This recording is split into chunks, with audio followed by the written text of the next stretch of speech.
The world is standing up against the Chinese Communist Party, and now China's worst fears are coming true.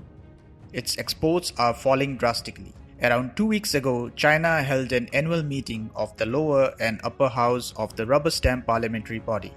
The week-long meeting, popularly known as two sessions, is held once a year, unlike the parliament of other democracies where legislators meet regularly, and the annual budget is presented during this meet. The economic growth target set in the budget is the most significant feature of these sessions, as the Chinese government as well as the Chinese people take the GDP growth target very seriously. Every year, the Chinese Communist government is under pressure to accomplish the economic growth target as it signifies the Communist government's efficiency. But in the first quarter of 2020, China's GDP contracted by 6.8% in comparison to the first quarter last year. This was the first time China entered negative growth after 1976. Therefore, in the sessions held 2 weeks ago, the government did not set the target for annual GDP growth, a first in many decades. This was because the Chinese Communist Party feared that growth rate would be most likely in the negative territory, and any optimistic target would result in an embarrassment for the party in case the government couldn't accomplish it. The Chinese economy is an export-oriented economy, which means that its growth largely depends on its exports for growth and is not insulated to a fall in exports. Hence, it is the aim of the CCP to protect its exports at all costs. But as the data for the exports in the month of May were released, the Chinese government's worst fear came true, with contraction in exports and imports falling to their lowest in 6 years.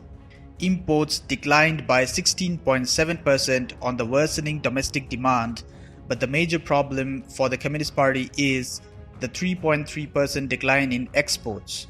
The contraction in imports for 2 consecutive months would actually help the country to increase its foreign exchange reserves, which already amount to around $3.1 trillion.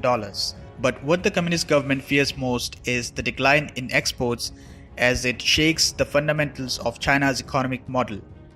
China built its economy in the last 4 decades with a focus on one single factor: exports. With the help of exports, it became the second largest economy in the world and gave employment to millions of citizens. Today, China exports goods and services worth more than $2.2 trillion, or 20% of its GDP. It is the largest exporter in the world, ahead of even the United States, the largest economy in the world, by $600 billion. The country built foreign exchange reserves worth $3.1 trillion, more than the GDP of India in 2019, thanks to its export prowess. In the last 4 decades, China established itself as the factory of the world, providing cheap labor to Western countries for contract manufacturing. The entire growth story of China was built around cheap manufacturing and exports.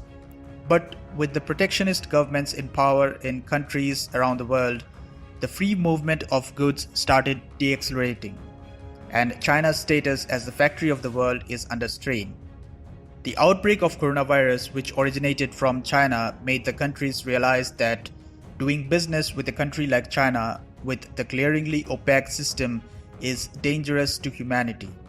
Above all, the most powerful countries have now come together under the leadership of Donald Trump with a single aim: the restructuring of the global supply chain and weakening of China. In the last few months, countries around the world increased tariff on Chinese goods and are incentivizing their companies to shut down manufacturing units in China. Most of these companies are shifting to South Asian and Southeast Asian countries, which have labor cheaper than China and a huge market to cater to. The shift of companies would result in a decline in exports and millions of jobless people in China. If the southward movement of exports goes on for a few years, it would create a huge risk for the macroeconomy as well as the political stability of the country. The authority of the Communist Party is derived from its ability to deliver economic growth and prosperity to a large number of people in a short span of time.